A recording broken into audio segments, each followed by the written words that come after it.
ሰለሞን ጠቢብ መሆኑ ጥበቡ በዝሙት እንዳይወድቅ ከልክሎታል? አልከለከለውም እኮ። ጣዖት ከሚያመልኩ ሴቶች ጋር በዝሙት ወድቆ እግዚአብሔርን ትቶ ለጣዖት ሰግዷል ሰለሞን። ዳዊት እግዚአብሔር እንደ ልቤ ብሎ የጠራው እንደ እግዚአብሔር ሐሳብ የሚኖር ሰው መሆኑ ቅዱስ መሆኑ ከዚያ ኃጢአት አድኖታል? አላደለም። የኦሪዮን ሚስት ቤርሳቤህን አርክሷል፣ እሱም ረክሷል። ስለዚህ እኛ ምን ስለሆነ ነው ምንድነው ከዚህ ኃጢአት? የትኛው ጽድቃችን? ዲያቆን ስለሆነን፣ ዘማሪ ስለሆነን፣ አገልጋይ ስለሆነን? መሸሽ ነው መፍትሄው። እጄ ላይ አለን ብለን የምናስበው የትኛው መንፈሳዊነት የናጤት እንድናሸንፍ ጉልበት አይሆንም። እሳትን በጉያው ታቅፎ የማይቃጠል ማን ነው አለ መጽሐፍ። እኛ ከማን እንሻላለን? ከማንም አንሻልም። ከማንም አንሻልም። የማንፈተንበት የማንወርቅበት ሰው በበደለው በደል የማንበድልበት ምንም ምክንያት የለም። ስለዚህ ጌታችን አርቆ አጠረው። ድርጊቱን ተግባሩን ተውት። ገና በሐሳብ ስታስበው ረክሰሃል፣ ገና በሐሳብ ስታስበው አመንዝረሃል ተባለ። እድል የሚባል ነገር የለም። እድለኛ የሆነ ሰውም የለም፣ እድለኛ ያልሆነ ሰውም የለም። የሆነው ሁሉ የሆነው በእግዚአብሔር ነው፣ ያልሆነው ሁሉ ያልሆነውም በእግዚአብሔር ነው። ሁሉ በእርሱ ሆነ፣ ሆኖም ሁሉ ያለ እርሱ የሆነ አንዳች የለም ይላል መጽሐፍ። በጣም ደስ ያሰኘሽ የወደድሽው ነገር የሆነልሽ እግዚአብሔር ስላደረገልሽ። የሚያሳዝነን ከህይወታችን ሊወጣልን ያልቻለው ነገርም የሆነብን እግዚአብሔር ስለፈቀደን፣ እድለኛ ስላልሆንን አይደለም፣ እድለኛ ስለሆነንም ማለት ነው። እድል አለ ብሎ ማመን ኑፋቂም ክደትም። ምን ማለት መሰላችሁ? የሆነ ነገር እንዲሆን ወይም እንዳይሆን ማድረግ የሚችል ግዕዛን ያለው ማሰብ የሚችል ይሄ ነገር ይሁን ይሄ ነገር ደግሞ አይሁን ብሎ መወሰን የሚችል እድል የሚባል አካል የለም። እግዚአብሔር አምላክ አስቀድሞ የወሰነው ያስቀመጠው ጣፈንታ የሚባል ነገርም ደግሞ የለም። ነገር ግን እንደ መሻታችን ወይም እንደ ፍላጎታችን ብቻ ሳይሆን እግዚአብሔር አምላክ እንዳሰበው እሱ እንዳቀደልን እኛ እንድንኖር እንደሚፈልገው አድርጎ በግድ እኛ ያለኛ ፈቃድ ያለኛ ሐሳብ አይደለም የሚያኖረን። የኛ ምርጫ የኛ ድርሻ ይኖራል፣ የእግዚአብሔር ሐሳብም ደግሞ ይኖራል በመካከል። ከዛ ባለፈ ግን መጽሐፍ ቅዱስ ላይ በጣም በግልጽ ቋንቋ የተነገረ ነገር የሆነው ነገር ሁሉ በእግዚአብሔር እንደሆነ ነው። ለምሳሌ በኦሪት ዘጸአት ላይ ጌታችን ሲናገር ምዕራፍ 4 ቁጥር 11 ላይ አፍን የፈጠርኩት እኔ አይደለሁም ወይ? ደንቆሮ ዲዳም ማደርገውስ እኔ አይደለሁም ወይ? ሰው እንዲናገር ወይም እንዳይናገር ክፉንም በጎንም ማድረግ እኔ አይደለሁም ወይ ይላል እግዚአብሔር አምላክ። ከእድል ጋር የተገናኘ ጉዳይ አይደለም ማለት ነው። እድል የሚለውን ቃል አለማወቃችንን ለመግለጽ የምንጠቀምበት ቃል ነው።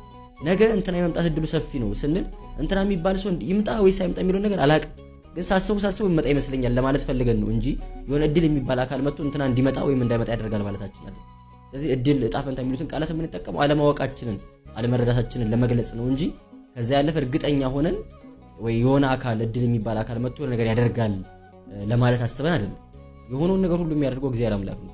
ምናልባት ጥያቄ ሊፈጠር ይችላል አይደል? ታዲያ ይሄ ሁሉ ክፉ ነገር ለምን ደረሰብኝ እግዚአብሔር እኮ ነው የሚያደርገው የሚል ጥያቄ ሊፈጠር ይችላል። ግን እንደዚህ ጥያቄዎችን እኛ መመለስ አንችልም። እግዚአብሔር የሚያደርጋቸው ነገሮች የሚያደርግበት የራሱ ምክንያት ያለው አሰራር አለው። ጥያቄ የሆነብን አልፈታ ያለ ነገር ካለ በጸሎት በሱባኤ ወደ እግዚአብሔር ጸልዮ ወደ እግዚአብሔር ተማጽኖ መልስ ለማግኘት መሞከር ጥሩ ነው። ግን መልስ ባናገኝበትም እንኳን ግን እግዚአብሔር አምላክ ወዶ ፈቅዶ ላደረገው ማመንና መቀበል ያስፈልጋል እንጂ የሆነ እድለኛ ከመሆን ካለመሆን ጋር እጣ ፈንታዬ ነው እጣ ፈንታሽ አይደለም አይነት ሐሳብ ጋር ራስን ማጋፈጥ ወይም ማከራከር አያስፈልግም ማለት ነው። የሚሆነው ሁሉ የሚሆነው በእግዚአብሔር ነው። በእድል የሚሆን ምንም ነገር እግዚአብሔር በሚሰጠው ጊዜ ይሰጣል። አትጨነቁ። እርሱ ስለኛ ምን እንደሚያስፈልገን እኮ ያውቃል። ሳንለምነው ያውቃል። ሳንጠይቀው ይሰጠናል። ለምንድን ነው ተጨንቀን ከአእምሮ ውጭ ምን ሆነው? ለምንድን ነው ከመረጋጋት ምን ወጣው? በመጠን መኖርን መልመድ። ተጨንቆ በቁመቱ 1 ክንድ መጨመር የሚችል ማን ነው ይላል። ተጨንቆ ማንም ሰው ምንም ፈቀቅ ማድረግ አይችልም። መጨነቅ ፈቀቅ አያደርግም። በተለይ ወጣቶች በዚህ ዘመን ተደጋገፉ፣ ተበረታቱ። በተለይ ክርስቲያኖች እርስ በርሳችሁ 3 የምትበሉ ተጨንቀው የሚበሉት ላጡ አካፍሉ። ወገኖቼ ወደኛ የሚመጣ የየትኛውም ሀብት የኔና የናንተ ብቻ አይደለም። እደግመዋለሁ፣ የኔና የናንተ ብቻ አይደለም። እንድናከፋፍል ነው ለኔና ለናንተ የተሰጠ። ብቻህን እንድትጨርሰው አይደለም እግዚአብሔር የሀብትን ጸጋ አንተ ጋር ያጎናጸፈው። እንድታከፋፍልለት ነው ወደ አንተ የመጣው። የወንጌላችን ትልቁ ተልእኮ ስጦታ ነው። እኛ እንኳን የዳነው በስጦታም አይደለም። ትልቁ ጸጋችን እኮ ስጦታ ነው። መጽሐፍ ቅዱሳችንን ገልበጥ አርጋችሁ ስታዩት የሚያስፈልጋቸውን ባትሰጧቸው ምን ይጠቅማቸዋል እኮ ነው ያለው።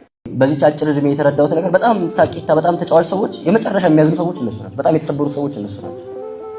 የስብራትን ክፋት ስለሚያውቁ የልብን ህመም ስለሚያውቁ ሌላው ሰው እንደነሱ እንዳይታመኑ የሚያስቡት የሚያጨውቱት ምናምን ውስጣቸው ቁስል ያለው እነሱ ናቸው። በጣም እንደው እንትና እሱ እኮ አይከፋውም የሚባል ሰው የለም። እረሱ እሷ ምንም ብትያት ምንም አይመስላትም። ሰው ጉዳዩ አይደለም ምን ላችሁ ሰዎች በጣም የሚያዝኑ ሰዎች ይመስላሉ። ክፉ ቀን ብቻውን አይመጣም እላለሁ እኔ ነኝ የምለው። ለምን መሰለ ክፉ ቀን ፈሪ ነው ብዬ አምናለሁ። ከጀርባው ደግ ቀንን ካላስከተለ እኔ ህይወት ውስጥ የሆነው ይሄ ነው። በቃ እንደ ክፉ ቀን ፈሪ የለም፣ ብቻውን አይመጣም። አንተ ፍራስትሬት ሆነ በዛ ክፉ ቀን ተሰብረ ከቀረህ አለቀልህ። እነዛን ሁኔታዎች ውስጥ ሆነ ያን ችግር ተቋቁመህ ስቴፕ አድርገህ ተጋፍጠህ ገባ ወድቀህ ተነስተህ አፈርልሰህ መንገድን ከቀጠልክ ቀጣይ የሚመጣው ከኋላ ያለው ማን ነው? ደግ ቀን ነው ማለት ነው። ፈጣሪ ሲወድህ የምትመካበትን ነገር ይነጥቃል እስክትደነግጥ ድረስ መግቢያ እስክታጣ ድረስ ሌላ የምትወደውን ነገር ሊሰጥህ ለካ እዚህ ደረጃ እዚህ ፕሮግረስ ላይ ልሆን ነው ያኔ የምመካባቸውን ነገሮች ይነጠቀኝ። ያቺ 3 ዓመት ለኔ በጣም ከባድ ትምህርት ነው።